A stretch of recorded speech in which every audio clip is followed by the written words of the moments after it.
He's back. Hey guys, here we go again.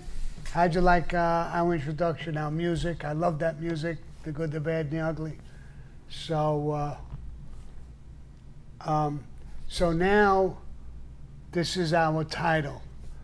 You guys pick it out. Who's the good, who's the bad, and who's the ugly? Me, Anna, and Amina. Really? If you guys call me the ugly, I'm going to get mad. But I don't blame you. The trifecta. Yes. Wait, why don't we just do Larry, Moe, and Curly? Yes. Mo, Larry, and Curly. There you go. I'm Mo. Backwards. I'm Mo. Mo, Larry, and Curly. Woo, woo, woo. The two little...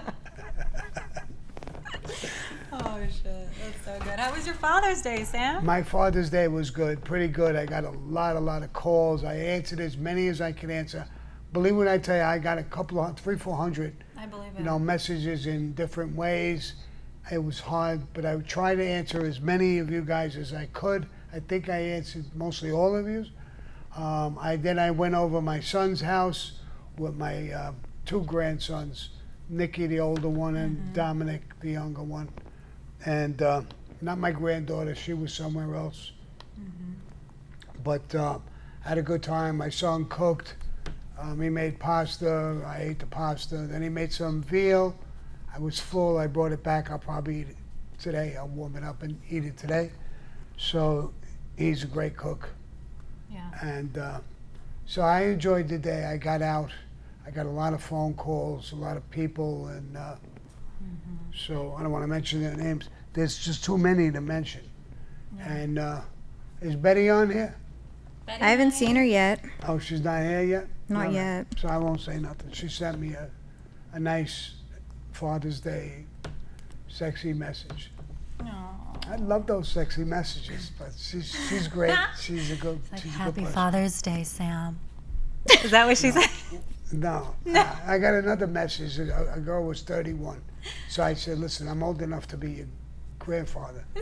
And she says, numbers, age is just numbers, don't mean anything. Ooh, I love her. Oy, oy, oy.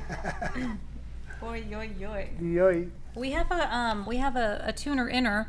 Mandy, please tell Sammy I gave my dad a Sammy the Bull t-shirt yesterday for Father's Day. He loved it. Happy Father's Day, Sammy. Hugs and love.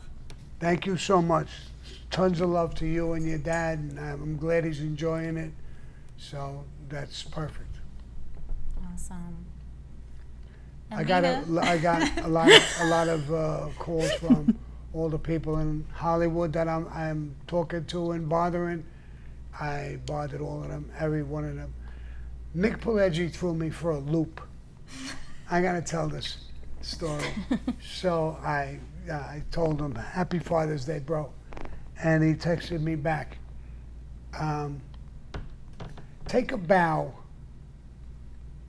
What did he say again? You did it, or something like that. You did it. Take a bow. And he fucked my head up. What do you mean I did it? I did what? What did I do? Did we do something big? I don't know. So anyway, I love him. He's a little older than me. And great guy. He's got all his marbles. He's great guy. And he became a friend. It's beyond a friend. He became like a brother, an older brother to me. Really does. He's just a great guy. And he's given me so much knowledge. And I love the guy. Along with everybody else. I don't want to mention all their names. I don't know if they'll want me to or don't want me to. So. And We got Sterling in the house on TikTok. Hi, Sterling. Sterling's here, and I'll make sure that if my thing falls off, that Just snatch it off and throw it on the Sterling ground. will come over and fix it. She's got a long dress, so forget about it. Bend and snap, honey. All right, let's get started. Amina, where are you? I'm here. Bueller. Bueller. Hello. You ready, boss? I'm ready. And Okay, it took a little while today, and I mean, it's a little tired. I got some cameos. We were on Cameo a long time ago. Then we went to something else, and we went back. Cameo called us up, and asked us to come back. We came back, and I'm getting so many of these cameos. I just got finished doing three or four, Yeah. something like that, and I'm having fun with that. People, and it's a little bit cheaper, I think. So they're great. I'm doing cameos. If you want one for your father, your friend, or somebody, I guess it was Father's Day. I got so many of them. You did a lot, Sammy. They're good. It wasn't just fun. You did everything. You did birthday. You did Father's Day shout outs. You know, Yeah. there's just, But I think the Father's Day shout out got more than, normal. But that's all right. But if you want a cameo, look it up. I'm on Cameo. for sure. All right, let's get started. Let's start out with some shout outs before we jump into last week's questions. Hey, Sammy, Ed and his fiancee Linda, super sweet couple, right? Let's give them a shout out. They were really, really kind last Friday when we met with them. Right. We met with them personally. We had a meeting.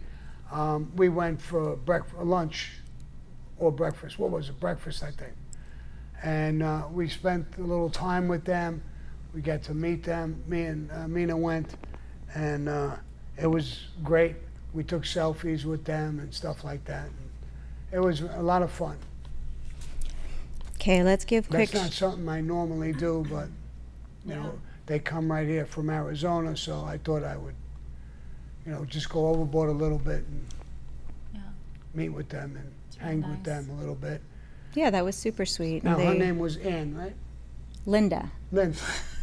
Linda, all right, I screwed up on the name. Linda. Everybody's And- asking where's your watch. And I had told him that, if she hugs me during a selfie, that he's going to feel sorry. All right, I won't get into that. Everybody's waving me off. Stop.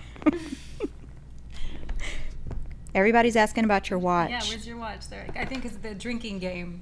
Every time you touch your watch, we take a shot. Yeah, well, I didn't put my ring on, my watch on today. I don't even know why. Getting old, bro. I forgot. All right. Real quick, I'm just going to run down. You can give everybody a shout out. Gas Can Lip, 48 Grizzly, Jazz Orion, Danny Murphy, Tennessee TV, Vionis Melissa, Mickey Griggs, Salvador Marley, Hendolph Muhammad, Carrie Post, Acting for Fun Lines, and El Gato. Wow, all you guys, I listen to a lot of your names are familiar to me, and I love all you guys. I appreciate it. I give you guys a shout out. And Sterling, I love your face. It's beautiful, but you keep moving this way. That's all I can see is your face. All right, there you go. That's it. Perfect. Good. I can't see the other girls. She's muzzling in on us like. No, I was looking at one of your messages. Chris says that you don't look a day over 22. 22. Sent Rick a $500 gift. Oh, don't forget, Bonita Applebum said that it's her mom's 68th birthday today, and she wants you to wish her mother, Fulvia, a happy birthday. Fulvia. Yeah. Fulvia, happy birthday, sweetheart. 68. You're a young chicken, and enjoy life. You got a great daughter, great looking daughter. Well, I never saw her. Why am I saying she's good looking? So, but you got a great daughter who thinks of you, and I like that too. I love family life. I love when people respect things. You guys know that, so I got to call that out. When they do that, sometimes I joke, but I don't want to joke with that. Fulvia is gorgeous, I think. But I'll say it anyway. All right. Let's go on. Okay. Hey, Sean, I see you. Shout out to you. All right, let's jump in. Oh, hey. So there was an issue apparently on YouTube. Apparently one of the viewers doesn't think that you're actually the one that answers the questions. Yeah. His name, I know, how rude. His name is J. Wills Common Sense. He said, I know it's probably nice having hot young girls in the room, but I can't be the only one who wants those stories from the beginning, not little girls who have no idea. What did you say, Sammy? You said, yeah, it's nice to have a couple of hotties. The only thing is, these hotties have a brain and are making this work. You're hearing this from the beginning, so I don't really get what your point is. And then Right. I don't get what your point is either. I mean, listen, they have a lot of knowledge. They hear me. They talk to me each and every day. And they don't make conversation on their own. They'll usually bring it back to me. A lot of times when there's a lot of messages, I'll tell them what to say. So that is me responding. It may be the girl typing in the message, but it is me responding. They don't take it upon themselves. You know, some things they know better than I know it, and they know how I'll answer. But they don't do that. That answer is coming from me. And believe me, they have a brain along with their looks. So a lot of this wouldn't happen. I can't do the camera. I can't do everything. Now I depend on Sterling. Not only is she gorgeous, but she's really talented with the computers and stuff like that. I'm lost. This wouldn't happen without these hotties, as you call them. I call them hotties too.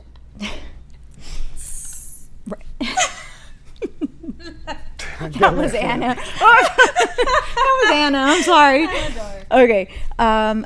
Carrie Post has a birthday coming up on Wednesday. Can you give Carrie Post a shout out? Happy birthday, Carrie. All right. Next question is from Jason Sharp.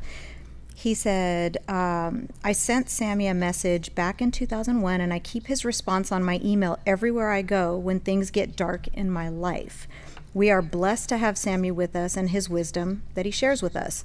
Sammy, did you ever end up on business in Hamilton, Ontario, Canada during the life to meet our mob man, John Pops Papalia?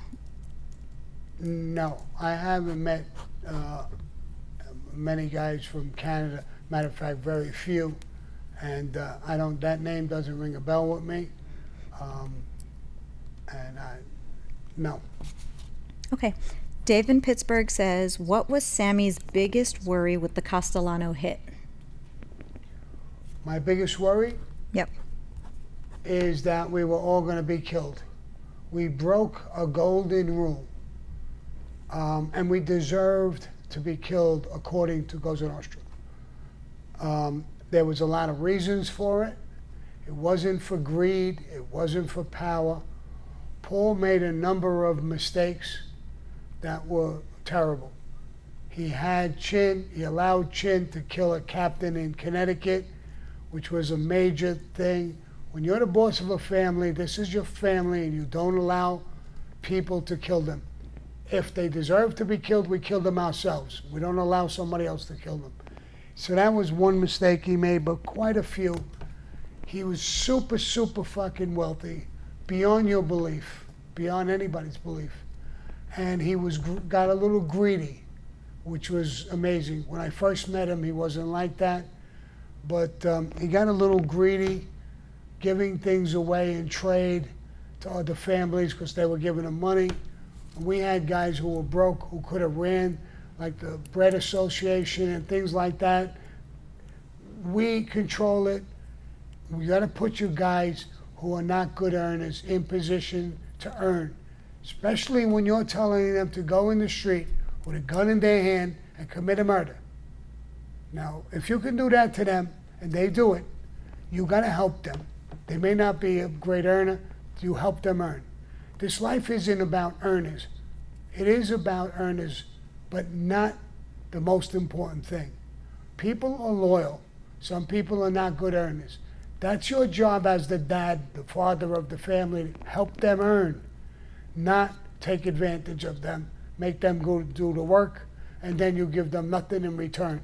It's not fair. So when you start doing things like that, you make people have these thoughts of taking you out or getting rid of you.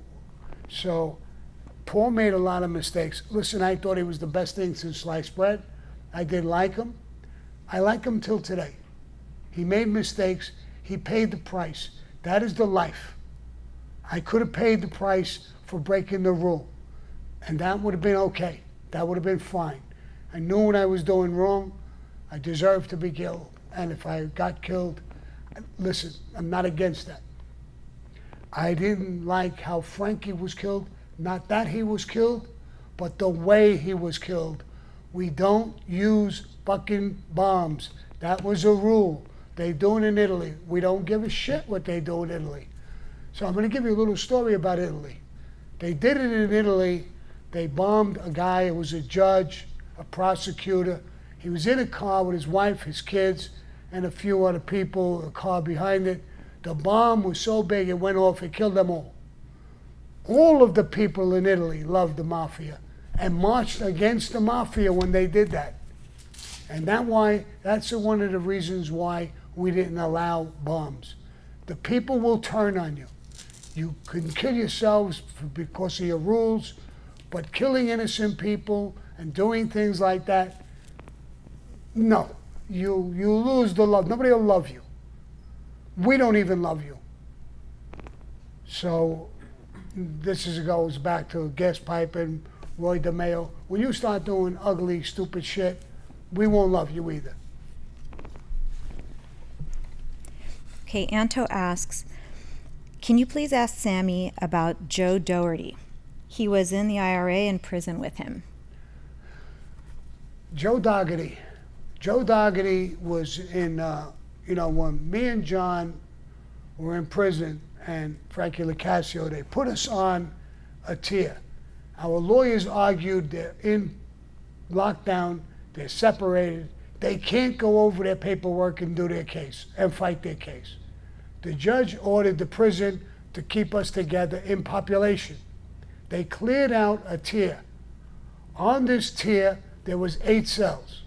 There was me, John Gotti, Frankie LaCasio, Joe Doherty, a Chinese guy, Johnny Khan. He owned a building when you came over the Brooklyn Bridge, that big building with the Chinese writing on it, worth millions and millions of dollars. That was his building.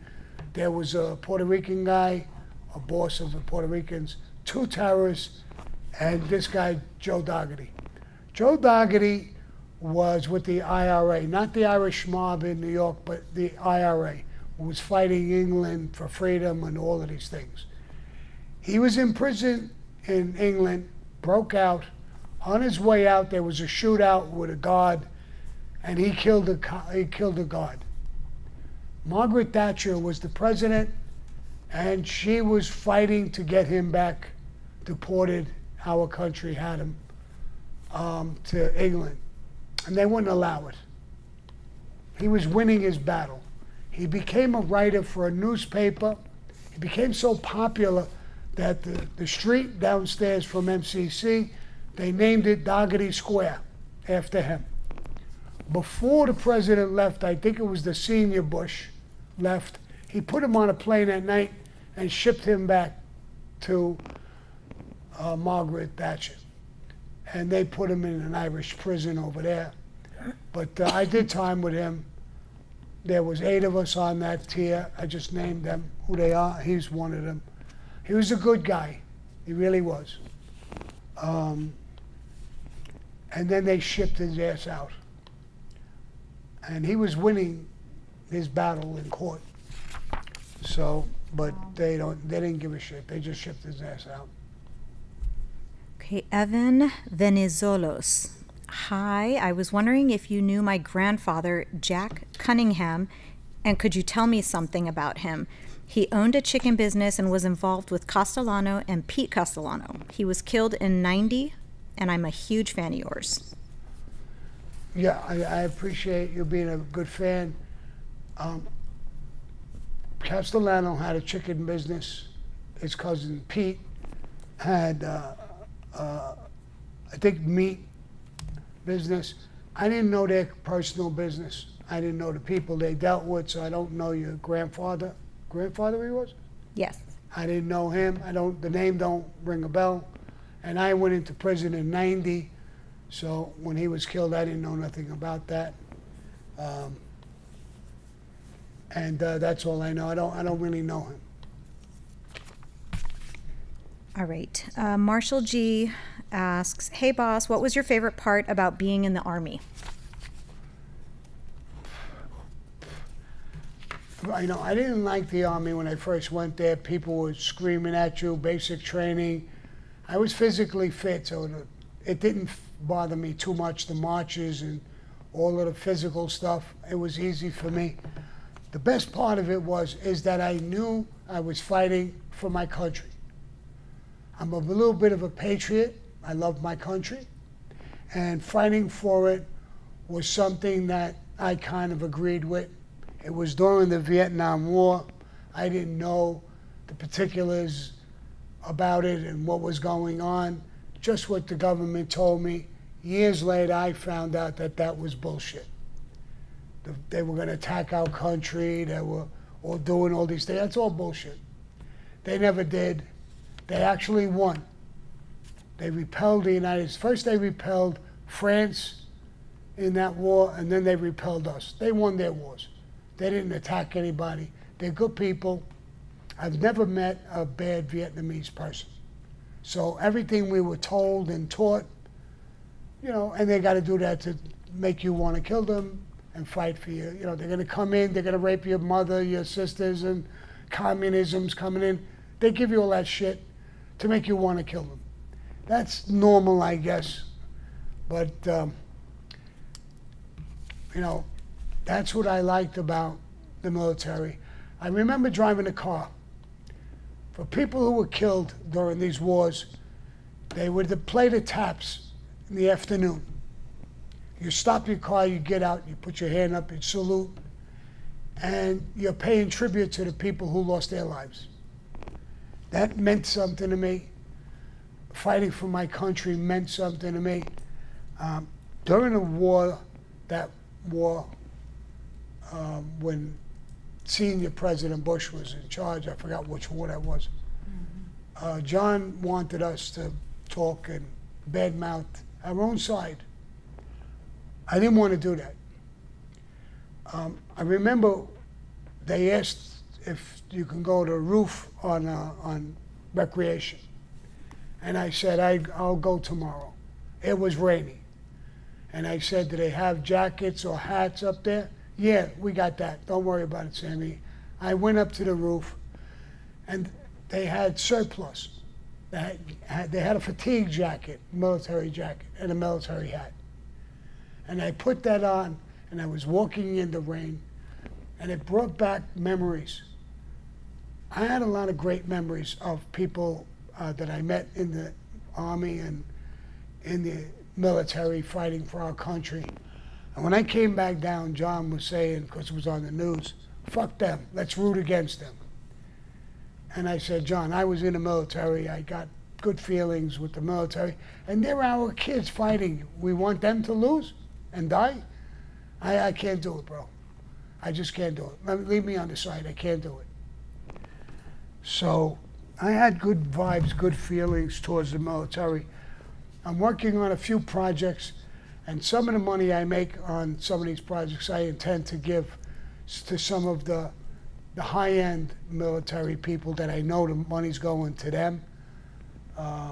Wounded warriors and a bunch of them. There's a couple of really, really good ones.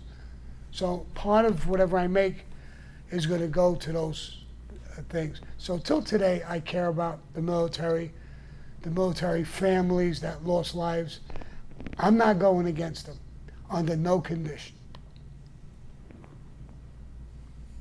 Thank you. We have Raghav Srinivasan.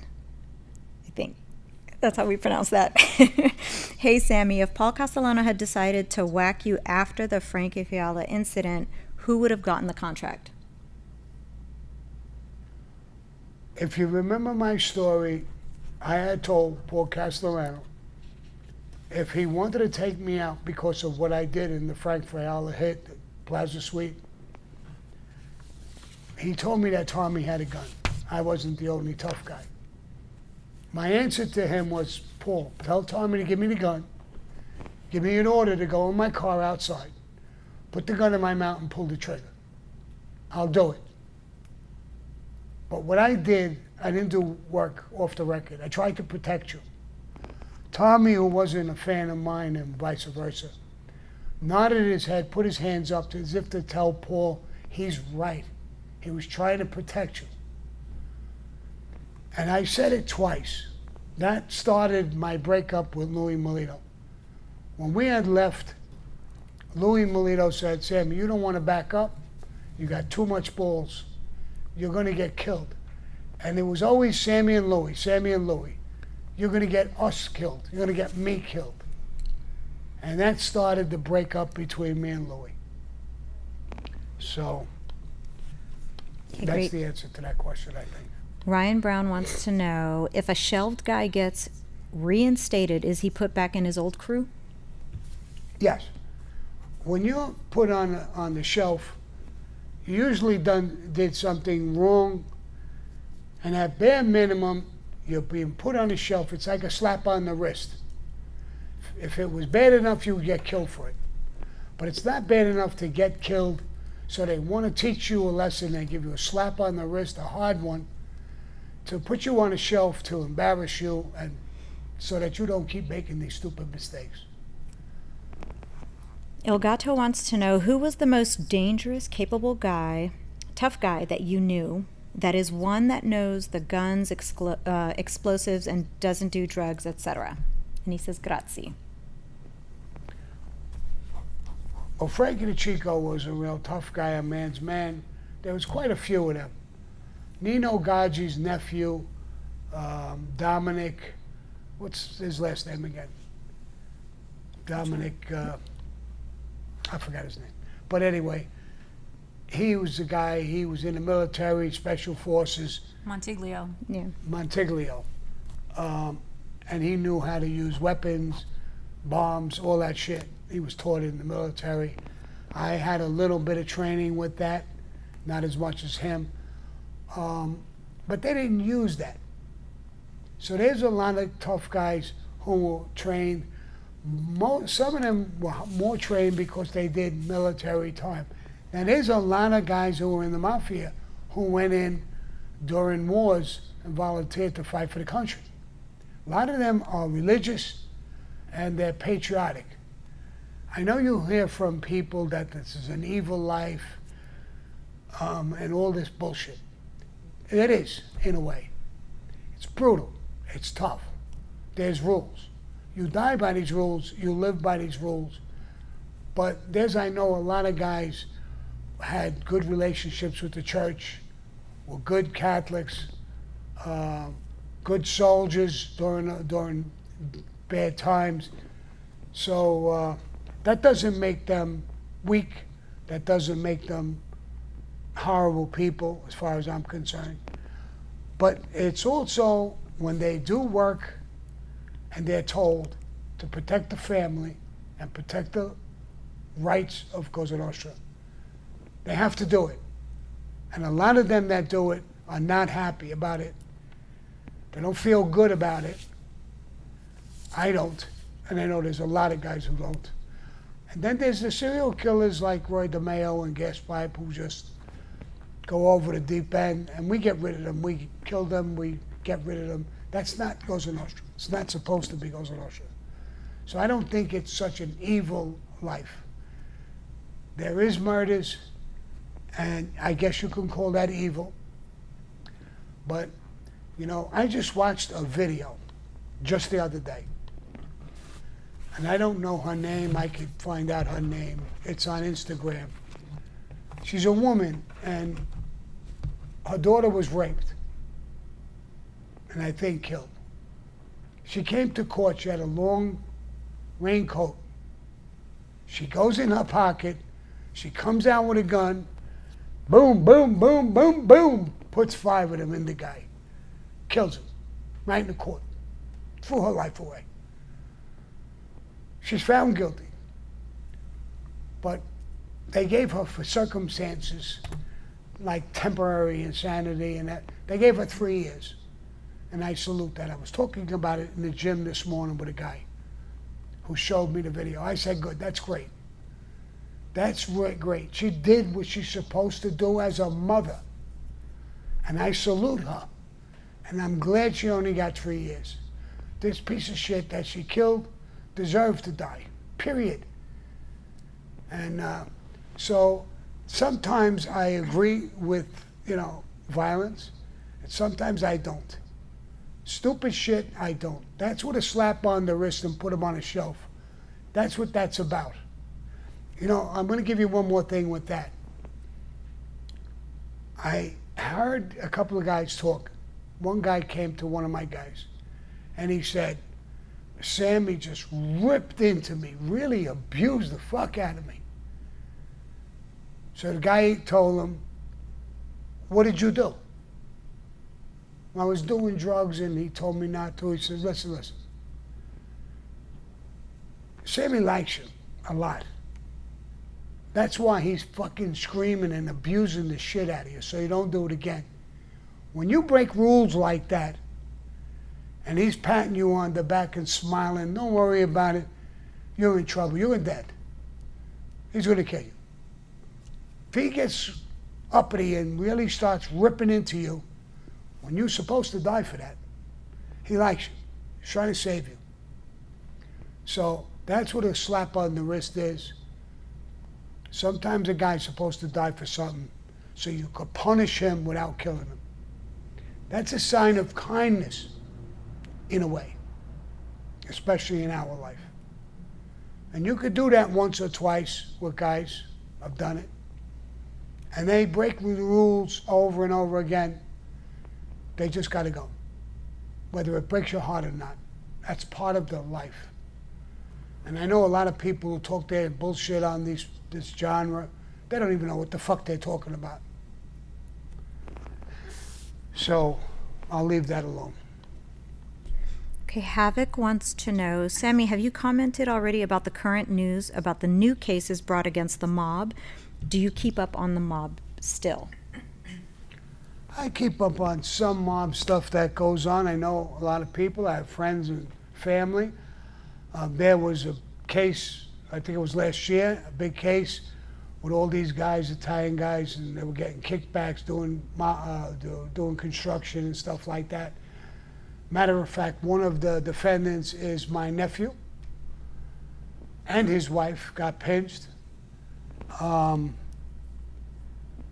don't think the crime is that serious. This is me personally. Of course, maybe they got kickbacks or whatever. And so I do follow the cases. I watch them. And I watch Trump's cases. And what a difference is like, I say, what a joke. What's his crimes? But again, I'm not going to get into all of that. I do on occasion. But, you know, sometimes when you use the law in a wrong way, it has a real bad negative effect. Putting somebody on a shelf, I'll keep going back to that, that's a good rule. That's a good law. Nobody's going to put you down for it. You didn't want to fucking listen. They're teaching you a fucking lesson. Stop. Now, if the guy months later is doing the same thing and gets killed, nobody gives a fuck in the mob. You got your shots, bro. You don't want to stop. So, and the same thing in regular law, like with Trump and stuff. I mean, this should have never been brought. This is horrible. This is destruction of law and order. Then we'll get somebody who did 15 times worse than him, and they'll get a slap on the wrist.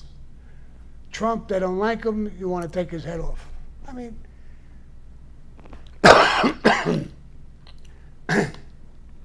Trump deserved, if he even deserved that, it's a good slap on the wrist. Not trials, not this, not that. For some hooker, rag, porn star. Who wouldn't want to shut her up? I would have, if I had sex with her, I would have gave her money to shut her up so my wife or my children, daughter, granddaughter, would not know what I did. And is that illegal? My God, if that's illegal, then I don't know. So let's go on to something else. I don't want to get out of this political shit. Okay. Janet Kiefer wanted to know, how did Deb and the kids actually find out that you were arrested? How did what? Deb and the kids actually find out that you were arrested. She knew I had come in off the lam. She knew I was going to go meet John down New York. we got busted. You know, when we're getting in the police cars to go to MCC, it's all the police are on their, you know, walkie-talkies and phones. The news media is hooked to that. They knew me, John, and Frankie Licasio were arrested. They were waiting by MCC, which is only about 2 miles away from the club. So they were waiting, and it was national news instantly. So she found out through the news just like everybody else. But it was really, really quick. Okay, and then we have a question from Redman. He says, Sammy, during the planning of the hit on Paul, Frank DeChico spoke to the Lucchese's about how they might feel if something happened to Paul. When Frankie spoke to Gaspipe, this is what Gaspipe says in his book that he told Frankie. He said, quote, John's crazy. This is going to make trouble for everybody. Chin and Vic won't sit for this. We're all going to have to come down after John and everyone involved in this, including you. Listen to me. You have to stay neutral. If he's got to do it, he's got to do it. But Frank, you've got to be seen on the sidelines. I love you like a brother, but you tie your wagon into this, you'll be dead within a year. Yeah. Well, let me answer that. He loved Frankie like a brother, scummy motherfucker. He put a bomb under him and blew him up. You love him like a brother? I think Gaspipe was a fucking lunatic. And I think he's bullshitting in his book. Frankie DeChico, we did have little feelers going out, and Frankie would not hold back. He would tell, we would talk every single, we lived together, waiting for this hit. We left our families and lived together every single day, and every little word that was mentioned by anybody, we all knew. Me, Frankie, John, and that was not said. He's lying in his book. They more or less they didn't care. The Bonanno family, Joe Messina John had him in his back pocket. The Colombo family met with Angelo Ruggiero in Casa Storta in downtown Brooklyn, a restaurant, and they told him, you guys are in trouble. What are you waiting for? So they were good. We knew they weren't a problem. We could not talk with Chin. Chin and Paul were close. And Chin was more of a rules type of guy. He was dangerous, he was tough, but he was by the rules. He would have never approved it. Neil didn't approve it. My Tato wouldn't approve it. So I think that Gaspipe's full of shit again and gave himself some story before, like I said, you know, and I was belittled for it. But when I got in prison, the same prison with him, I wanted to kill him when I found out. Now I found out exactly who pressed the button and who did it. The funniest thing is, I always said, when the bomb went off and I was looking at people's faces all over the place. There was a guy driving by real slow, looked at me eye to eye. He had a mustache. He didn't have, you know, when that bomb went off, it shook everybody, legitimate people, everybody. You could see the expression on their face, the horror. This guy didn't have that. Seemed calm, reserved. And the way he stared at me and I stared at him, something about him. Now I find out the guy who planted the bomb, pressed the button, was a guy named, what's his name? Tate? Herbert Pate. Herbert Tate. Pate. So I said to Anna, do me a favor, look this guy up and get his picture. They had his young picture and his old picture. The old picture I didn't even recognize. But that was him. That was the fucking guy I saw in the car. That was his fucking face. I'll never forget it. I saw it today and it shook me up a little bit. And he had that big mustache. And I'll never forget his face and the eye contact that we made. I always thought this guy had something to do with this thing. And now I'm finding out he was the guy who made the bomb, planted the bomb, and he's dead now anyway. So, but It's crazy. yeah, it was crazy to see his face again. I never forgot it. Like you knew somebody all your life, you'll never forget their face. That's how I remembered this guy's face. As soon as I saw it in the picture, I said, "Oh my God, that's him. Wow. That's the fucking guy." I saw him. I never saw him before. Saw him for a fucking almost a split second in a car passing me, and I just saw him again. Incredible feeling. But Okay, I have a last comment from Dave Cumberbatch from last week. He said, "Thank you so much for an insightful Q&A, boss. You're a real inspiration to me. Thank you for everything that you do, boss. All the best to you and the crew." thank you so much. So I'm can sure you the give- crew thanks you as well. Of course. Can you give a really quick shout out to Gracie Mack for her birthday? Her daughter Sandra wants you to pretty please give her mom a happy birthday. Gracie Mack is her name. Gracie Mack, happy birthday. I don't know how old you are, but happy birthday. Have a great birthday. Got a daughter who cares about you, which is a big thing. And happy birthday. Have a great day. Thank you, Sammy. And shout out to you, John Carl. I saw your message. Over to you, Anna. Thank you. That's crazy, Sammy. We were doing the research and that they were saying that Frankie Hart's Bellino looked like Gotti, so they made a mistake. And Yeah. Well, I always said that he was standing outside talking with John. He had the same height, built, salt and pepper hair, a little bit. And I said, now the gas pipe was warning Frankie. In the meantime, that was their guy standing right there. He wasn't meant for this thing. He wasn't told. He got blown up as well. His shoe was off, his toes were off, and blood was pumping out.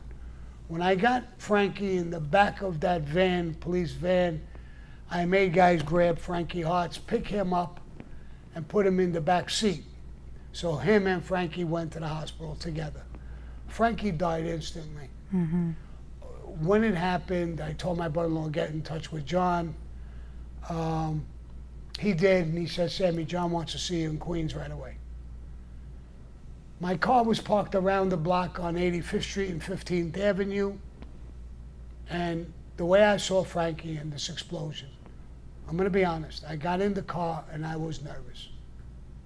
I took my key out to start the car, and I was hesitant. I couldn't put it in the fucking ignition. I was scared. I said, this car's gonna blow. I closed my eyes, put the key in, and pushed the key, and the car started.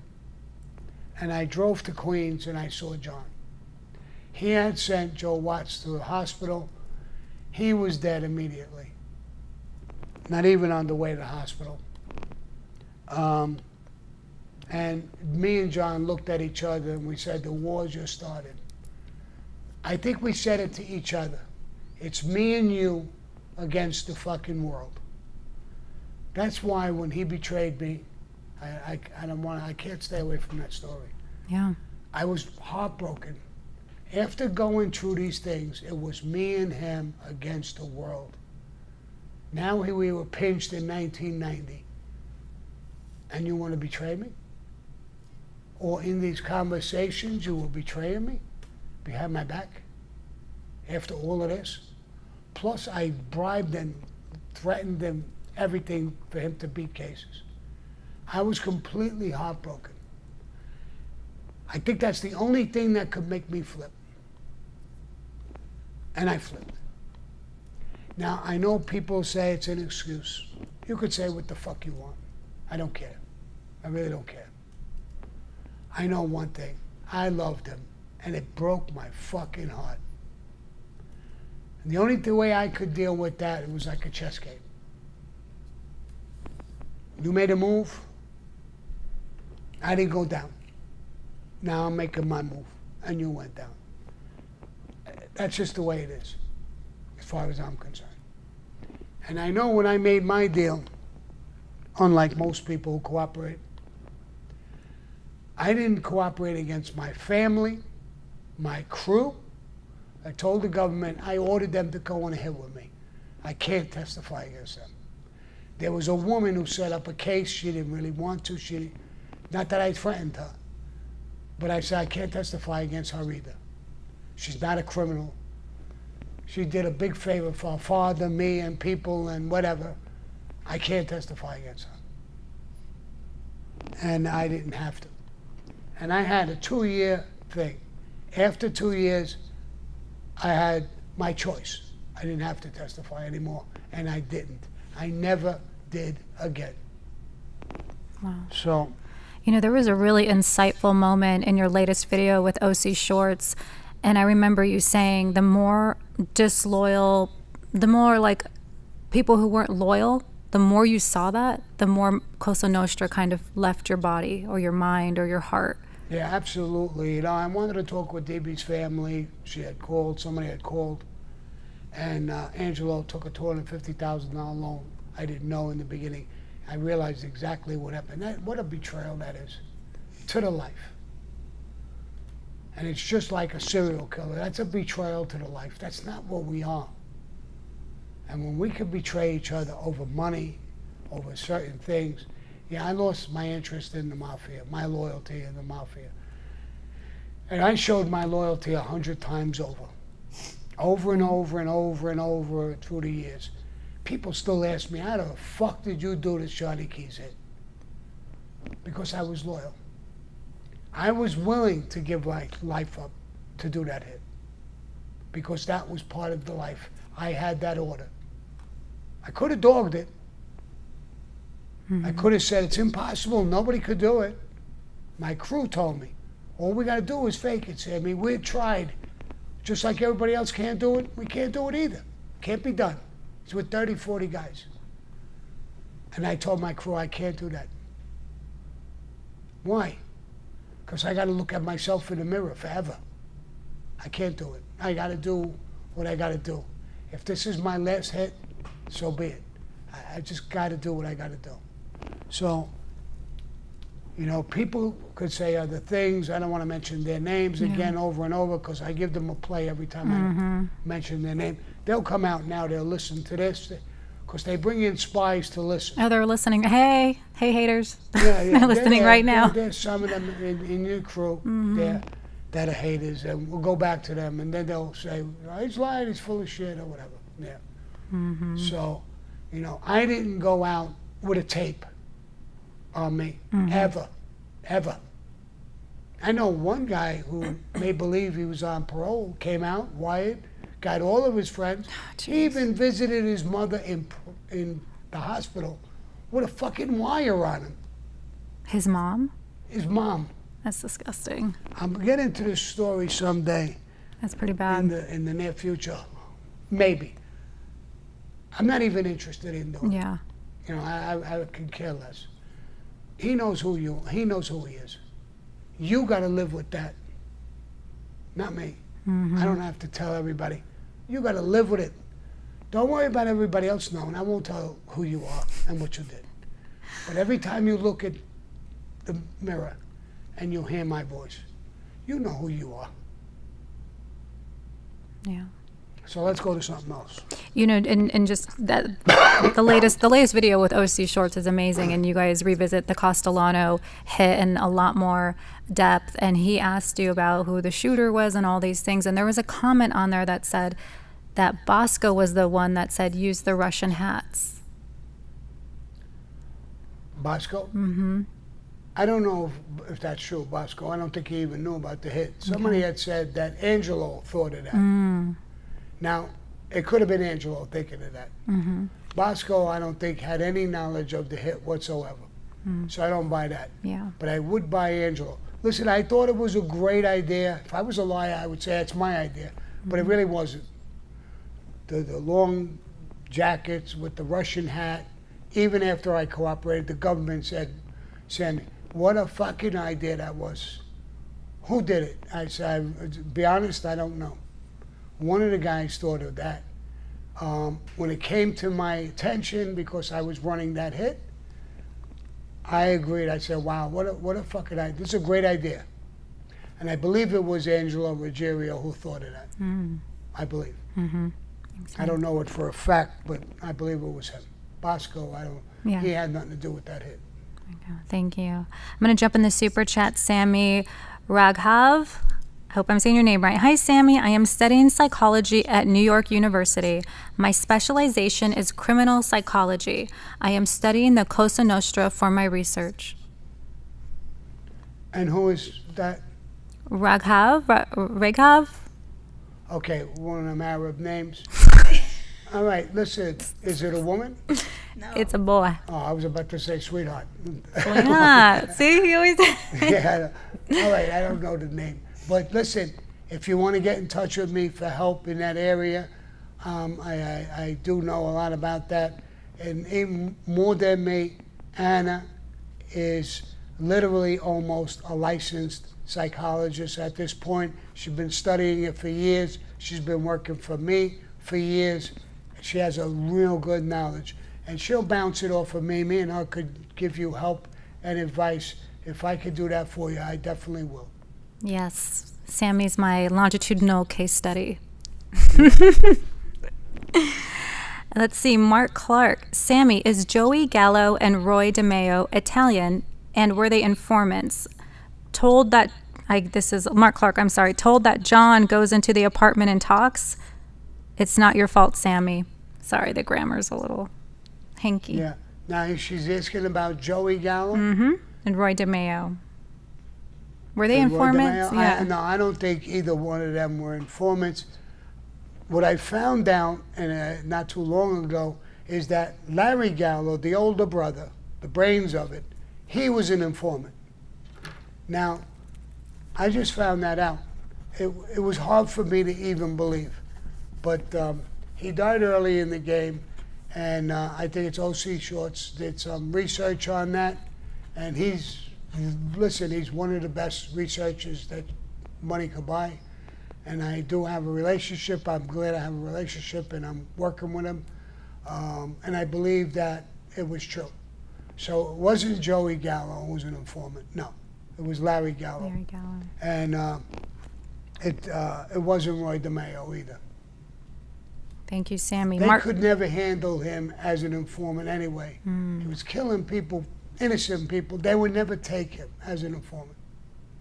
You know, they did let certain people at certain times get away with shit, but not a serial killer. I can't buy that the FBI would ever do that. Thank you, Sammy. Mark Clark, back in the super chat. The RICO is unconstitutional in many ways, from burglarizing to bugs. You got to be a great lawyer out here to fight back. How did Tony Ducks and Fat Tony get 100 years for loan sharking? You know, because they had multiple charges. The RICO law was made for Italians. It was to bury the mob. So if you were the boss, no matter who did what in the family, you're responsible. That's what the RICO law does. It goes from the bottom way up. Everybody gets indicted. Maybe the boss didn't even know what the hell happened there or who did what. It would be like Paul Castellano getting indicted for RICO for the Plaza Suite. And he blamed me for doing it off the record. So it would have been so unfair because he really didn't know what happened. He knew after the fact, but not before. So charging him with that would be a nightmare. And I think they're doing the same exact thing. You know, the RICO started with the Italians, for the Italians specifically. Then it moved over to black people, to Hispanic people. They killed everybody with this fucking law. And now they're killing the president or ex-president of the United States using these same tactics. Yeah. So sometimes when a law is unfair, you got to try and stop it, no matter who it's for. Because sooner or later, it might hit you in the ass or a family member of yours in the ass that don't even know, and they're hard to beat those cases. Why do you think they got a 98% conviction rate? And I'll tell you why. There's a couple of reasons. They get some of the best lawyers they can get their hands on, pay them big money, and that's who you're fighting against. 4 or 5 major lawyers or prosecutors. Their investigators is the FBI. So you're a black guy or an Hispanic guy or a greaseball like me, and you're going to fight your case. You don't have enough money. So you're not getting the best lawyer, you're getting a good lawyer. Not the best. You're getting an investigator, some drunken ex-cop who can't find his way out of a grocery store against the FBI. Crazy. And then they have all these laws tailored for them to win. That's why they have a 98% conviction rate. You're dead. And then they got guys who come on, they offer them deals. Some guys tell the truth, but a lot of guys lie. I had guys come up to me in prison after I cooperated, and they said, Sammy, you have so much information. Give us a crime or two that we can use. We could go to the government and tell them about this crime. Give me all that information. I said, get the fuck out of here, bro. You want me to help you put somebody in prison and you'll be lying. No. Do your fucking time. If you got something, do your own thing. But not with my stuff. You're not going in. No, I don't do that, bro.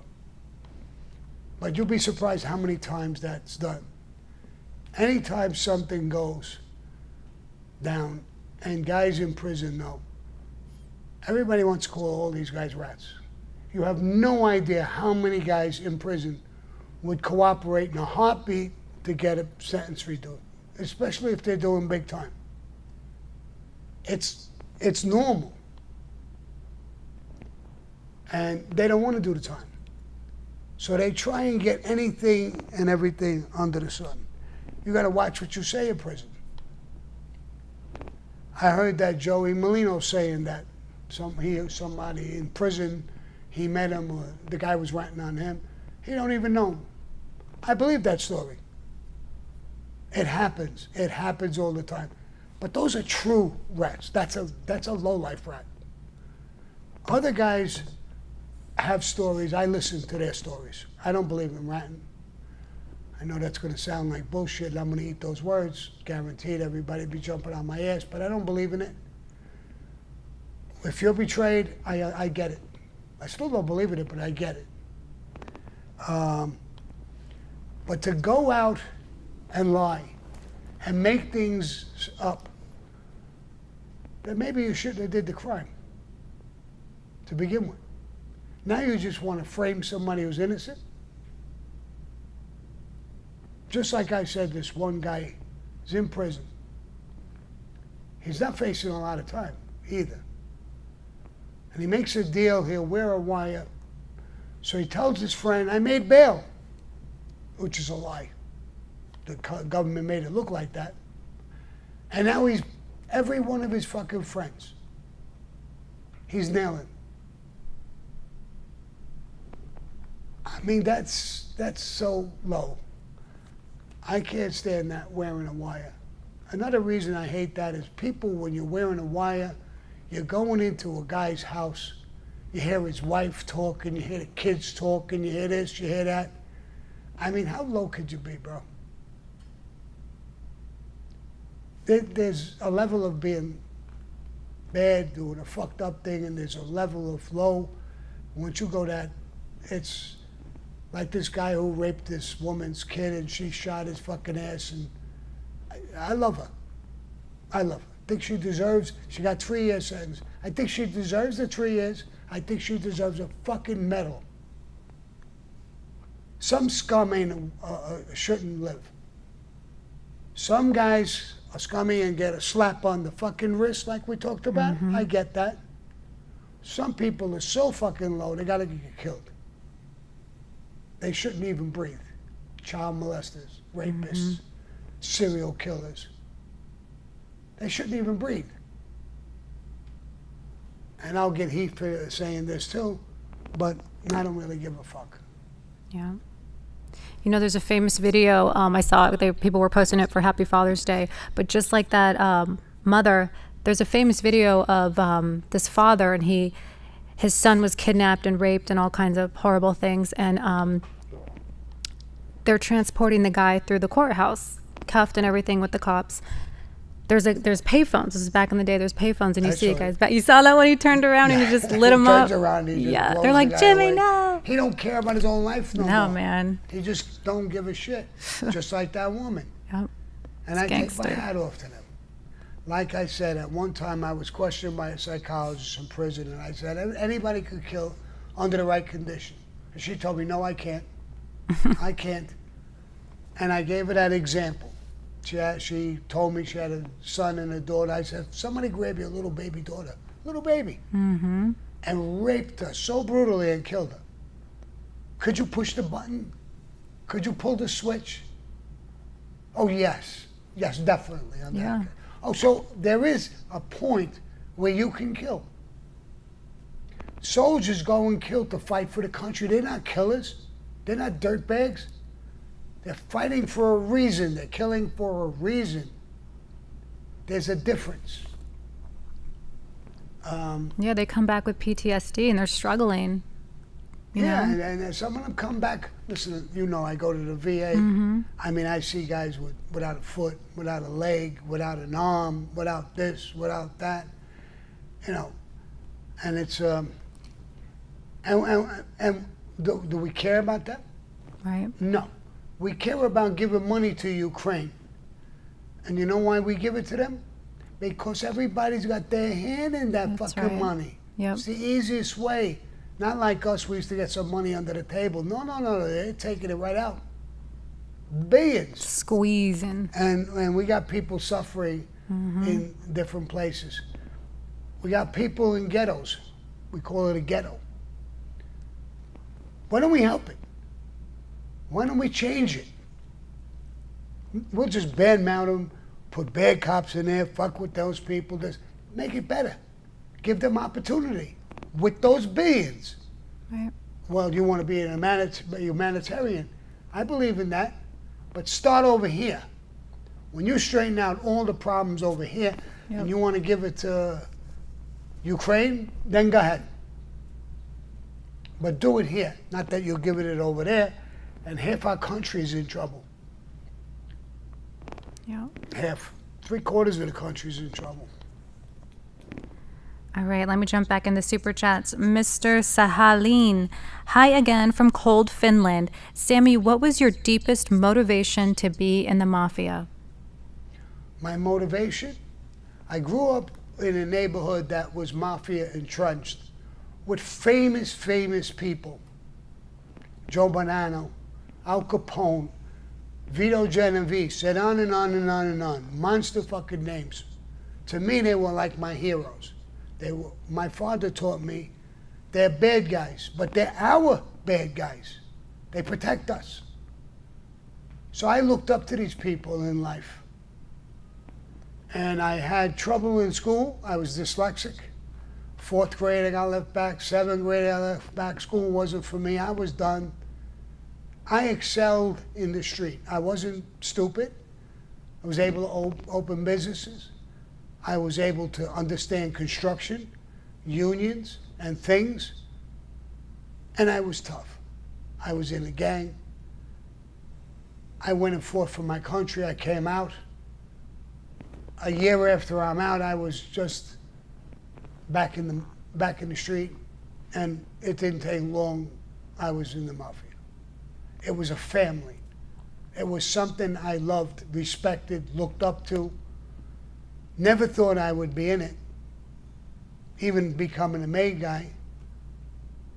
It was one of the biggest, most honorable days I've ever had in my life. Getting married was a great day. Having children was a great day. But this was an equal to that. This was about me. not always knowing not how to spell or failing or getting left back. People were proud of me. People looked up to me. And I loved it. I loved it. And I loved a lot of mafiosos who were good people, who cared about a lot of people. Don't hear all these stories that we're just fucking animals. I know there's guys who say that. It's not true. I knew them. I knew their wives. I know their daughters, their sons. I got friends who are dead. And I know their daughters. They might even be on this show. And I help them. They call me Uncle Sammy. I'm not their uncle. I'm their Cosa Nostra uncle. Because their father knew me. I knew their father. That's Cosa Nostra. That's true Cosa Nostra. We care about people. We care about ourselves. We care about our families. We care about other people's families. There's so many incidents. I could tell you 100,000 stories about people caring. But I'm not going to get into all of that now. I'd be on here for a long period of time. But Yeah. I looked up to people in their life. I respected them. My father's Gumbada, this guy Suvido, looked after us. One day he gave me a kick in the fucking ass so hard my ass hurt for a week. Because he said to me, your father is such a good, honest man, and your mother is a sweetheart who helps people. And you want to run around like a little dick. Go to school and be a good kid. I respected that kick. I never forgot it, and I respected it. You know why? How he respected my mother and my father. They weren't Cosa Nostra. They were no part of it. But he cared about them. He did. So he's not disgusting. And what he did to me, I deserved that kick. It didn't stop me, but I deserved it, and I never forgot it. And it left an impression on me. There's a lot of things in the life that left an impression on me. I've seen people care and help. I was in the house with Paul Castellano one time during a strike, a garbage strike. And I came in, it was him, Tommy Bellotti, 4 or 5 other guys. I sat down, hey Sammy, got the girl, give Sammy a cup of coffee. And he was watching the strike on television. And he said, get Jimmy Brown over here. Jimmy Brown ran the Garbage Association. When Jimmy Brown came in, he said, Jimmy, there's garbage piled up in front of schools, hospitals, old age homes. We're going to win the strike. But go pick that fucking garbage up. What are we, animals? For money? Pick that fucking garbage up away from fucking hospitals, away from schools. Well, it'll help make the... Pick it up. That was Paul Castellano. That left an impression on me too. He's a mafia boss, a boss of bosses. What does he give a fuck about garbage piled up in different places? We're going to win. He didn't care about winning. He cared about being a human being. Somebody who cared about other people who don't have his power. He was using his power to help them. He don't even know them. So there's a lot of things in the life that were good to me. And I never forgot them. There was things that were bad. I didn't forget them either. But, so. Yeah. Thank you, Sammy. Marshall G. Sammy, just a small tribute. Try to keep it moving. A little broke over here. Ha, ha, ha. From Marshall G. Weekly envelope for you. If you're broke, Michael, hang in. I don't, take care of yourself and your family first. But I appreciate it. I do. I really do. But if you're broke, anybody who gives me, anything, if you're broke, help yourself and your family first. If you want to do something for us and the team, and we get a little extra, we're paying bills, and we're gonna, you know, have breakfast or lunch on you. That's a beautiful thing. But if you're in need, help yourself first. Okay, Hendav Muhammad. Sammy, boss, who is the funniest wise guy you knew besides yourself? You know, a lot of guys had a great sense of humor. Peruta was one of the guys who had a very, very dry sense of humor. I loved this. I would get such a kick out of him. One day I get a call. We had hired a guy, an Arab guy, who was a cook in Tallies. He was very good. And he made these little ice cream parfaits or whatever it is. They were delicious. He made it natural himself. And I got a call, Sammy, come down right away. Why? Peruta's going to kill Huck. These are two guys in my crew. So I said, what? I got my car and I shot right down there. There was Peruta, bad as a bastard. I said, what's the matter, bro? You want to kill Huck? I'll kill this fat bastard. Why do you want to do that? He said, I love those parfaits, and I told my family, I took them to dinner here last night, and I told the guy, put them on the side. So after we ate, I says, give us the parfaits. The guy says, I don't have them. Peruta says, what do you mean you don't have them? I told you to have them. He said, Huck came and ate them. So that's why you want to kill him. So, and then Peruta, after a while, he realized it, relaxed it. But he was great. He had a tremendous sense of humor. And I say it, and I say it again, he hated everybody. The whole country, other countries, everybody but us. He loved every one of us. He had such a kind, good heart. But right with us, he didn't like nobody else. He didn't want to bother with nobody else. And I'll give you another example of Peruta. We were in Doc's bar. This was before Tallies.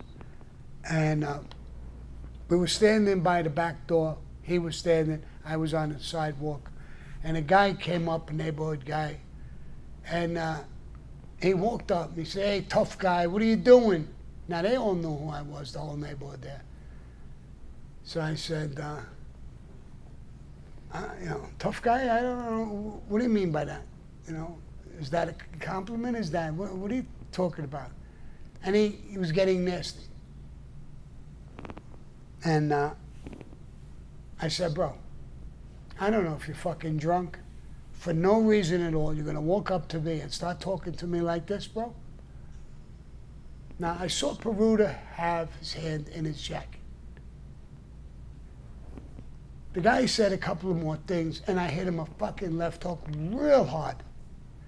You could hear bones breaking. Oof. I thought I broke my hand. I didn't break my hand. It had to be something in his face. So he sobered up immediately. I didn't even knock him down. I don't know how, but he didn't go down. He stood up and he started apologizing.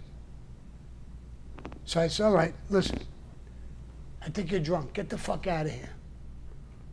Because my next punch is going to be a lot worse. Get the fuck out of here. Take a walk.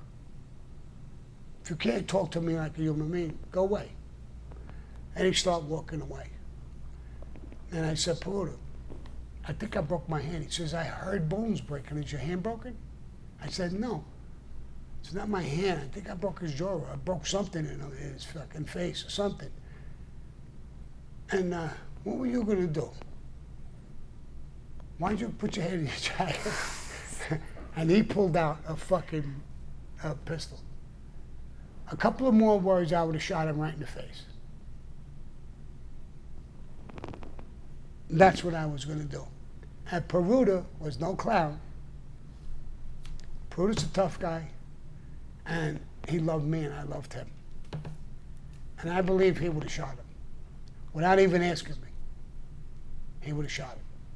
Once he thought it went too far, and the punch didn't work, and if he would have continued, I think he would have shot him. Or if I would have hit him again, or he would have came at me, I think Peruta would have just shot him. So that was Peruta. But he had a dry sense of humor that was unbelievable. And, you know, Frankie DeChico, well, he was close with Peruta too, came to me one time and said, Sammy, I'm going to use Peruta on a score. Do you mind? Because he's with me. So I said, no.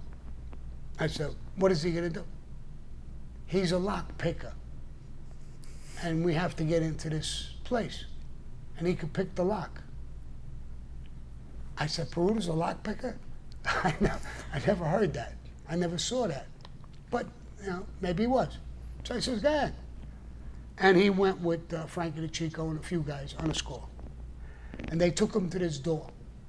They showed him the door. And they said, we just got to get into this door. And he said, this isn't a real heavyweight door. Yeah, but we want it to be nice and quiet and pick the lock. He said, all right. And he kicked the door. Bursted it right open. So Frankie DeChico told him, I thought you were a lock picker. He said, the door's open, ain't it? It's open. I picked the lock. He What do didn't you pick want? the lock, he just kicked the door in. And then he told them when they were going to cut up whatever money they made, that he wanted an end because he picked the lock. So that joke went to Frankie DeChico, to everybody. They gave him an end, but that was him. Just a dry sense of humor type of guy. Even when he's not trying to be funny, he was funny. Yeah. So he would do funny things. One more story about Peruta. Frankie Chico's father, Boozy, was a bad guy, and they were on Bath Avenue, and Boozy had just bought a car at a Cadillac dealer, and it was canary yellow with white leather inside and white leather roof, and he came pulling up. So he says, Boozy, wow, that's a beautiful car, bro. You became a pimp? Boozy started laughing. He said, I'm not a pimp. He said, it's a pimp's car, bro. All these beautiful colors, but it's a beautiful car. I'd like to buy it. Can I buy it? So Boozy says, come on, Peruta, I just came from the dealership. I just bought it. I'm not going to sell it. Then Boozy was going to go to the track at night. And Peruta was going to meet him. He loved the horses too. So they were going to meet, and they was going to go to the track. When he met Boozy said, here, take the keys, you drive. And he drove. When they came to that little circle when you get off the highway, he hit the side. Oh my And the God. car bounced around 2 or 3 or 4 times. The steam was coming out. The car was totaled out. Boozy was laying in the front, his glasses dangling around his lips, not on his eyes no more, and his nose was bleeding like crazy. Banged his face on the dashboard. So Peruta says, Boozy, are you all right? He says, yeah. I think I broke my nose. Boozy, you want to sell the car now? Everybody heard that story. That was Peruta. I mean, he was just the funniest guy Yeah. in weird situations like that. So That's on your Our Thing podcast. That's probably one of the top 5 stories is Old Man Peruta. yeah. Great story, Yeah, Sammy. he was great. Dry, but very dry. You didn't expect half of the things he would say. But really, great story. Great storyteller. Speaking of storytellers, Jay Marie.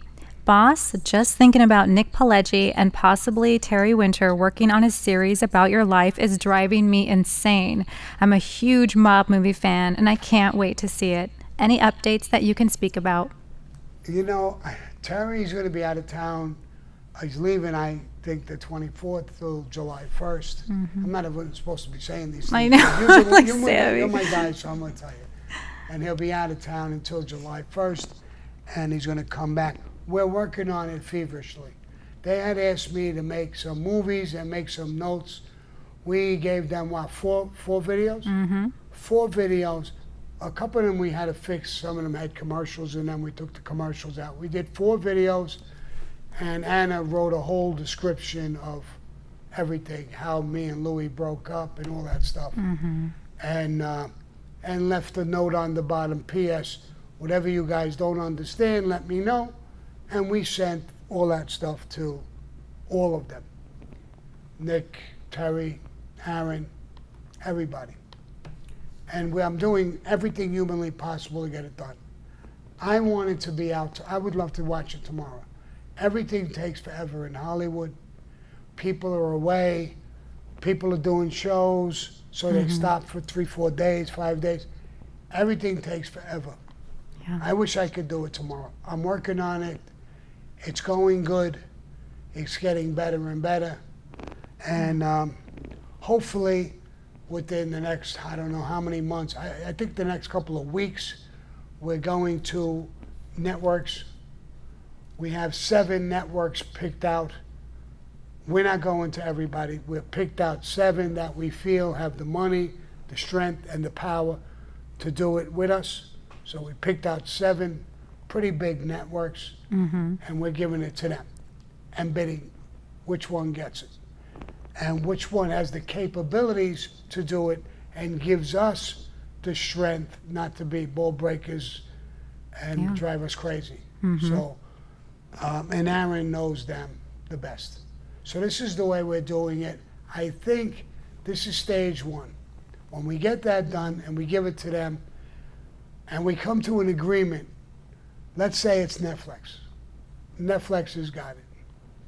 We sign with them, the lawyers. And then the lawyers will sign with all of us. Everybody signed in. That's done. That's step 1. Step 2, we go out. We're getting directors, actors, actresses, stuff like that. And filming guys, lighting guys, sound guys, the whole 9 yards. Step 2 is getting all of them in place. Step 3 is production. We got locations and stuff, and we're working on production. 6 months after that, we'll have enough of that in the can, it'll come out. So what I'm looking at is 6,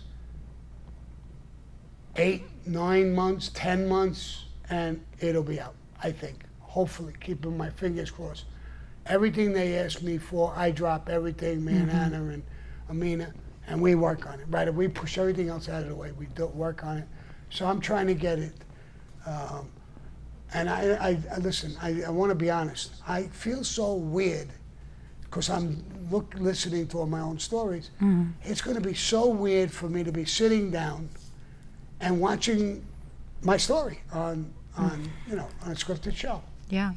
You know, I'm going to go to the preview, the premiere. You go see that. But after the premiere, it's going to be so weird that just watching it. Wow. That sounds weird, you just saying it. Yeah, yeah. And it's going to get real busy because they're going to want me to come down to California. I'll be down there. And there's going to be a producer on it as well. Amina's going to be maybe an assistant producer with us as well. And we're going to be down there a lot. We're trying to figure out how we do all of these things, the live and all of these things, while we'll be gone a lot. And but we're going to try to do everything. Hopefully we'll keep it all intact. We like what we're doing. But if we're going to be stuck over there, and I'll be talking with directors, actors, actresses, you know, because a lot of them, they'll read the script, but let's say I had a girlfriend when I was young. So let's say it's Sterling is playing that part. So I sit down with her and I talk with her about what the girl she's playing, what the girl was like, this and that, what arguments we had, this, that, and the other thing, to try and make it as realistic as humanly possible. So they're doing a ton of research.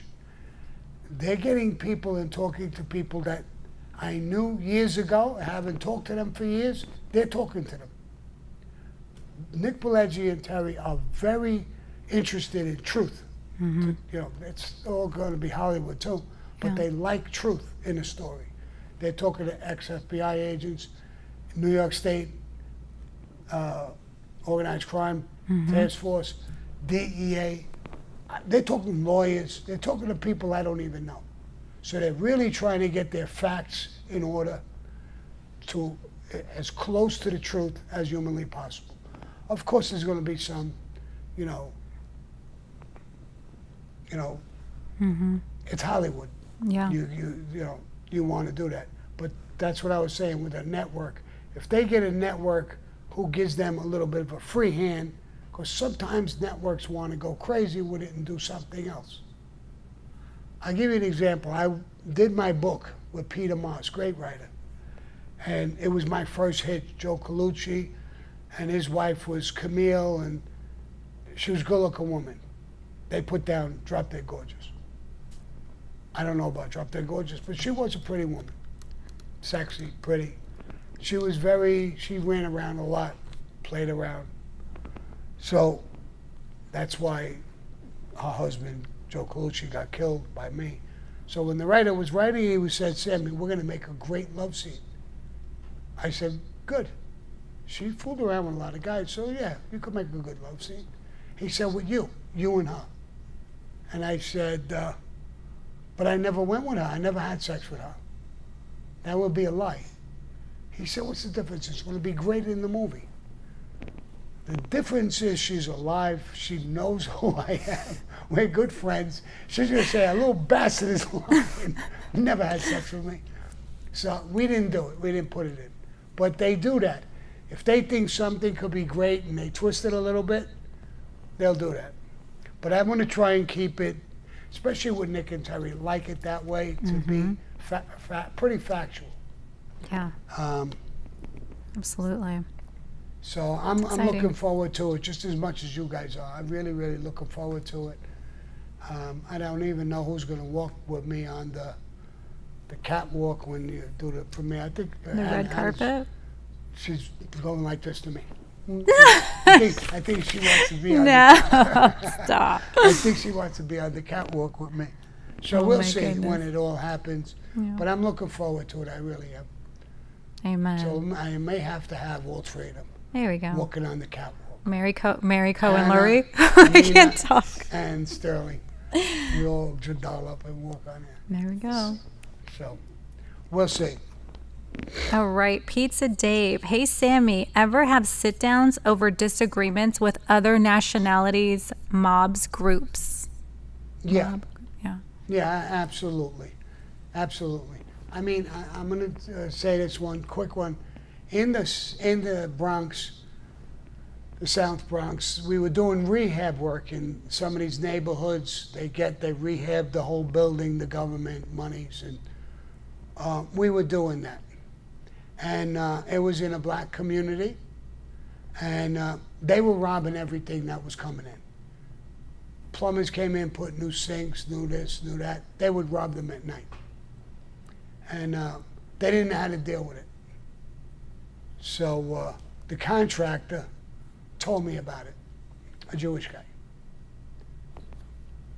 So I went down, and I went down in the neighborhood, and I asked, who's the head guy here? It was a black guy. I forgot his name. Malik, something like that. And so I went, I talked to him. And I said, your people are just robbing every fucking thing. He said, what's your business? I said, I know the contractor. And I think you could work this out. How could I work it out? You got guys who know how to paint, right? Yeah. I can get you a paint contract. You hire your guys to paint. You could do the security. What?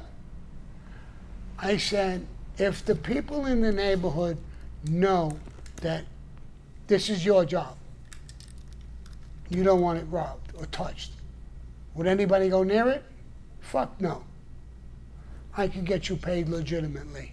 You can get some of your guys, put them around, pay them, so you'll get a security contract, a paint contract. and I'll get you some cash for you, 10,000. I'll make them put it on I got the drywall, put it on my contract, and I'll feed it over to you. Why would you do all that? One, I want a relationship with you. For other reasons. For what? Sometimes I got people on trial. We get people's plates. I try to bribe jurors. A lot of black people are in prison. So if there's a black woman who's going to be a juror, maybe you could pay her a visit. Don't threaten her. Say you hit the jackpot. You're going to get 10 or 15,000 to say not guilty. If you can get that done, I'll give you another 10 or 15,000. Oh, wow. Yeah, I could do that. They listen to me. Good. And sometimes I want somebody's balls broken. And you can go down with your people, no violence, but you can break balls in the Bronx, the South Bronx. Come out with bus loads of people with bandanas and knives, and this is our job. You can't steal it. You can't come in our neighborhood. And when they buckle, they don't know how to deal with it. They'll come to me, and I'll come to you. We could do it over and over again. You could make some serious, legitimate money with just your power. How do you know I could do that? I could do that in Bensonhurst, Brooklyn. That's how I know. If you do a job in Bensonhurst, Brooklyn, I could make you see fucking red rats, or I could allow it to happen. But I want to get paid. This is your neighborhood. I don't want nothing. I want you as a friend. What's your name? Sammy. They call me Sammy the Bull. Next day he was on the fucking phone. And I did that. And I did it on multiple jobs with him. So not only was I controlling unions, they call themselves coalitions. I was controlling coalitions through him. And now I was a real powerhouse. You want to do a job in the South Bronx, you're going to come to me. Because I could solve your problems. One of the Jewish contractors says, we'll put guards with dogs, German Shepherds.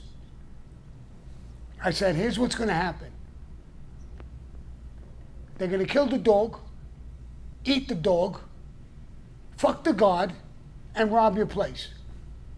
Go ahead, try it. See if they give a fuck about you and your dogs. Give me money. Give this guy some contracts, and I could stop it tomorrow morning. But if not, hire your dogs and your guards and everything else. Do what you want. And I was killing it in the South Bronx. So that's dealing with other races. It was black. They were all black. And they worked perfectly. And if I could do it in a Puerto Rican neighborhood, I didn't deal with too many Mexicans in Mexican neighborhoods, but I dealt with it in Puerto Rican neighborhoods as well. So I dealt with Puerto Ricans, I dealt with black. There wasn't that many Mexicans back then, or they were on the other side of the country, so I really wasn't involved with them too much. But Puerto Ricans and blacks, I dealt with them a lot. And I dealt with Jewish contractors. So I dealt with multiple different groups, Jews, blacks, Puerto Ricans, Italians, whatever it may be. Bottom line to me was money. How do I make money? How do I make them make money? And we're all happy. When you learn that little trick, it works. It worked for me. So, Nice. yeah, I did deal with other nationalities and other races. Thank you, Sammy. Bobo Elliott with a nice envelope for you, Sammy. The natives out here in Cali got you, bro. Just say the word. California. They got you. Well, now say the word. I'm starting to think. Where do I got some enemies? You got me thinking right away. my bad boy coming out. Robert Wagman, Sammy, my father came back into my life after 45 years. He throws your name around so much. Do you know a man named Robert Wegman, or is he a liar? I don't want him in my life if he's lying to me. He's your dad. Whether he's lying or exaggerating, he's your dad. He probably loves you. The name is familiar to me. You'd have to give me more facts, but the name is familiar to me. It is. Now, what I did with him right off the top of my head, I don't know. But I'm going to go into the first thing. He's your dad. Love him. If he exaggerates a little bit, love him. If he has to lie a little bit to get you to love him, then love him even more. So, that's my opinion of that. You only have one dad. So, stay with him. Put up with his nonsense. If there's things he does that you don't like, when you become an adult and you get a wife and kids, then don't do it. Be a little different than your dad. Be a little better than your dad. But if you're too harsh, watch what comes around. Maybe your kids won't like you. Teach them love. You have love. That's the only way you teach love or hate. It's through your actions.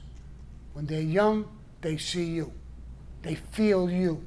They become you, whether they like it or not. My father had like some greaseball ways. I call them greaseballs. When they came from Italy, they were fucking hot-ass greaseballs. I got some of those ways. Ask Anna. Ask Amina. I could be a fucking pain in the ass. I could be aggressive. I could be kind. I could be a lot of things. That's my father. Every time I think about it, that's my father to the T. But he was a good man with everything. I mean, I'll tell you a story. Let me tell you this story because I love this story. I used to go in the factory. They had a dress factory. My mother was a seamstress. My father worked in the factory with her. And they would make me make payroll. Back then, there was no checks. It was cash. All the girls who worked got paid cash. And I would get the slip and all the money. And I put $68 in this one, for that person, this part, everybody. At the end, I did everybody. And I had $500 left over. $500 back then. It's like fucking 5,000 right now. So my mother said, something's wrong. It's impossible. You did something. My father said the same thing. We emptied out all the envelopes. And they did it along with me together. There's 500 left over. I said, the bank fucked up. They gave us the extra 500. I'm counting on this fucker. I'm spending this money, bro. And he said, no.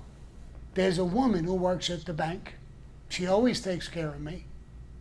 She maybe made a mistake. And she's going to get in trouble. She might even get fired. I'm going to call the bank. Why, Dad? They're not going to fire her. They're not going to do these things. I wanted the money back. I wanted to keep it. He wanted to give it back. He called the bank, him and my mother. The bank president or vice president, whoever the fuck he was, big shot, came down with the girl who was short the 500. They knew she was short 500. She didn't know where it was. So they came in, and he told them, we found 500 extra. The guy was blown away. Mr. Gravano shook his hand. He says, you're a perfect gentleman, a good man, honest man. She came over, she kissed my dad. She kissed my mother. And they were going to give him an award, certificate. My mother and father were real happy. Me, I was rolling on the floor crying because my fucking 500 was gone. I wanted that 500. So anyway, but it taught me so much in life.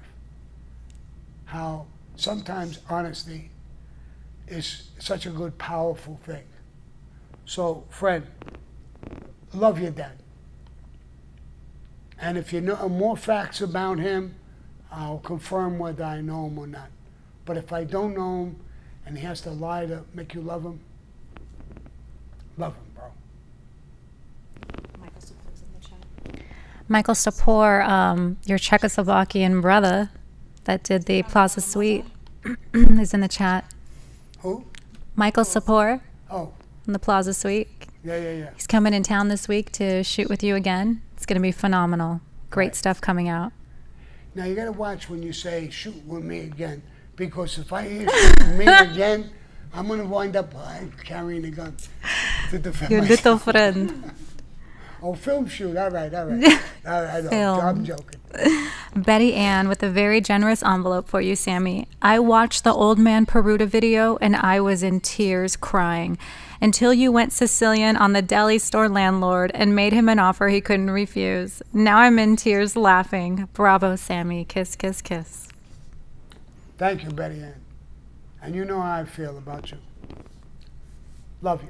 Yeah. We're going on 2 hours, Sammy. You want another super chat or you want to wrap? You want one more? I want one more. All yeah, right. Yeah, one more. Let's see. Oh, one from Nick Romano's show. Sammy's a natural storyteller. Marshall G with an envelope, no comment, no question. Shout out to Marshall G. Marshall D, I love you. Yeah. Okay, here's one. AVC 210. When you were on the juice, were you on D-Bowl? There's a few pics of you that I looked at, and you were really big. And how often were you in the gym? I went to the gym almost every single day back then, and I don't think I was on the D-Ball. Two other ones. There was two that they mixed together that I got. But when I went to him, I was still fighting in a gym when I was like in my 40s. And I started to slow down. I started to get more tired, lack of energy, speed. And when I went back then, steroids was legal. So you've got to go to a doctor with these weightlifters and everything. I said, I don't want to look like that. I'm not looking to do a contest. I want to be faster with more energy and diet properly and do. I was trying to get a little better. So he gives me these things, a shot and a pill, both. And I started blowing up. And unknown to me, I was growing like crazy. And I went to spar in the gym. I was always there, and I'm sparring with a sparring partner. And we don't hit each other in the face. We hit each other in the body. And if I hit you, I know I hurt you a little bit. I stop immediately. You okay? Because we're not there to kill each other. We're there to spar and have a good workout. So the guy says, Sammy, you're tearing me up. I said, well, what? He said, with the body shots, you're killing me. Why you hitting me so hard? I said, I'm not hitting you any harder. It was the juice. It was making me stronger and more powerful and faster. And I didn't want that. Then I started getting roid rage. Now, one time I was walking with my wife. We came out. I said, let's take a walk. We walked around the neighborhood. And off the highways, that circle near me, a guy was coming down fast. And I had to push her and get out of the way.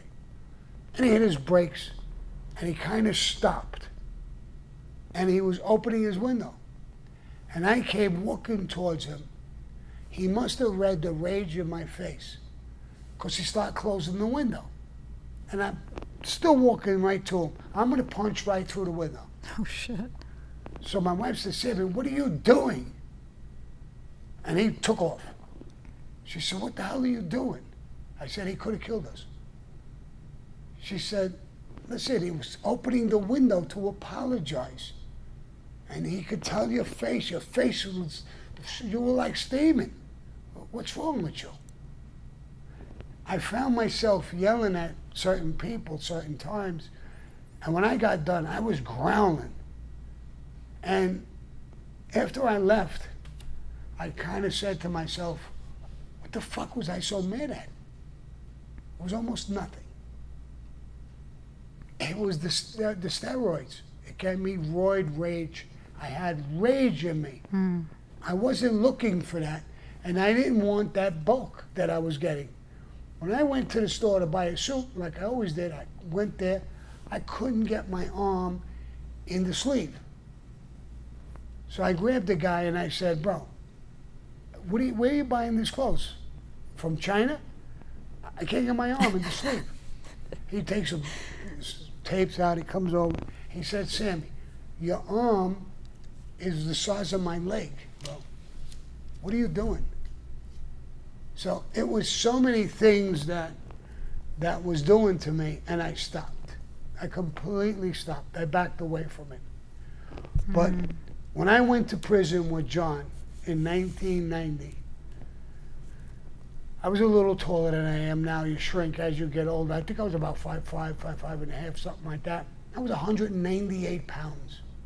I'm 149 now. I was 198, and I was solid as a fucking brick. You know, guy said, if you would have had that fight with John, what would have happened? I would have killed him. John was 230-ish, 240-ish. He was taller than me, but he didn't work out. I worked out all the time. I boxed. I worked out with weights. I did it all.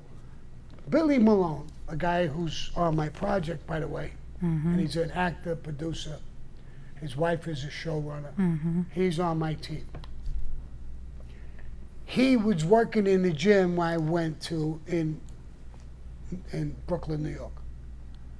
And he said, Sammy, you were a fucking beast. The whole gym used to talk about you, how much weight you were pumping around and stuff like that. I would work out with 225, 250.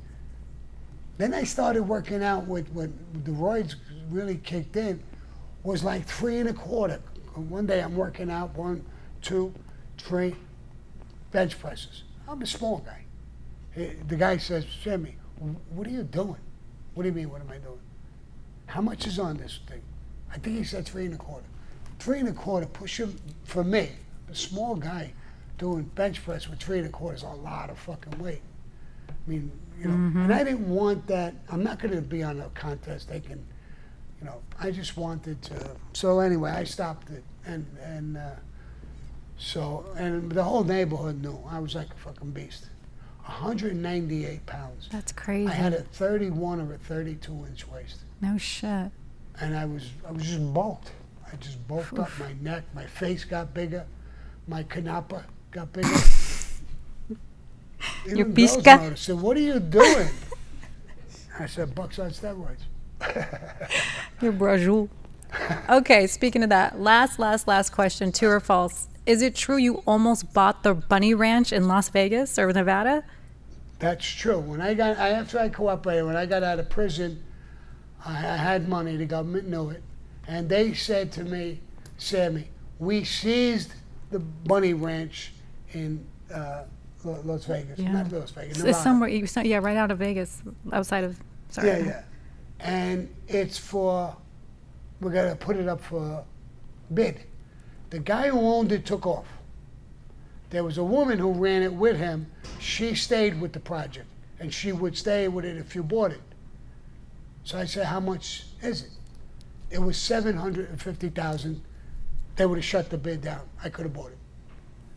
Now, at that time in my life, I had 3-4 million cash, so 750. I said, yeah, I could buy this. The only thing I went down, I saw it a little bit. I saw the woman. She was pretty loyal. She wasn't a hooker. She controlled everybody. She was the madam or whatever they called them. But she was cool. The only problem was I would have had to move to Nevada. My family was in Arizona. So I didn't want to go all the way down there. And I didn't want a title as a pimp. I thought that I didn't want that. So I had other plans anyway, so I said I got enough money, I could do something. And I came to Arizona, I opened up a construction business, a pool business. I did my thing. but I could have had that place for $750. They That's wouldn't crazy. even put it on the market. Wow. Dennis Hoffman. Who? Was it Dennis Hoffman that used to own it? Somebody, but Someone he like had that. taken off. There was an indictment for tax evasion or some shit. Oh, shit. He took off. He left her a little bit in a fucked up position. She didn't do nothing wrong, but she was in a fucked up position. So when I talked to her, she won't go against him. She says, I'm not going to talk to you. I'm not going to talk to the government about him or anything I know about him. I know he left. He treated me good. I said, good. It almost made me buy the joint. When she talked like that, I said, well, you're coming with the place. If you want me to, yes. I almost bought it because of her. Because I definitely didn't want to go in handling it myself. So she knew all the girls. She knew everything that was going on. So if I was going to buy it, as long as she was coming with it, I would have been good. But then, you know, I would have had the label of a pimp. And my wife. Boy, oh boy. Yeah. I can't imagine if you owned the Money I think it was Ranch. a U-turn. It was in the wrong direction. Yeah. You're right. Yeah. You know, I'm doing it all over again. You know, there was a guy, a basketball player, who paid $75,000. Lamar Odom. Oh, you know the story? He paid $75,000 to go with 3 different women at the same time until they peter out. In other words, they could stay for 2-3 days. Jeez. I don't know how the fuck he could survive. He almost 3 days. died. They would have killed him. No, he was in a coma. Yeah, for those women. Yeah, he was up for like days. But what a way, he got fucked to death. Oh my God. What a way to go. Wild. Yeah, but yeah, I heard about that. That was crazy. $75,000 to go 3 days nonstop with 3 different girls. Well, Kanye's got him beat. Supposedly he's got 5. Yeah. Yeah, 5-way. Well, he's gonna be in a lot of trouble. Oof. Great live today, Sammy. Really great golden nuggets in these lives, man. Yeah. Incredible. Oh, in here? Yeah. Yeah. There's Yeah. Lily. Now look who's here. Come here, Lo. She's like, let's go, Dad. Let's You wrap see it her? up. This is more Lily. She wants her daddy back, right? Look at this little baby. Come here. Precious creature. I love this little baby. Oh, You want to show your face to the audience? No? what a sweetheart. You showed your behind. Last time Sterling did that, he got a lot of compliments. The other I wonder blonde. if you're going to get a lot of compliments. Oh, she's doing it again. There she She's goes. pulling a Sterling move. Oh, there it is. Okie doke. Hey guys, love you guys again. Adios, motherfuckers.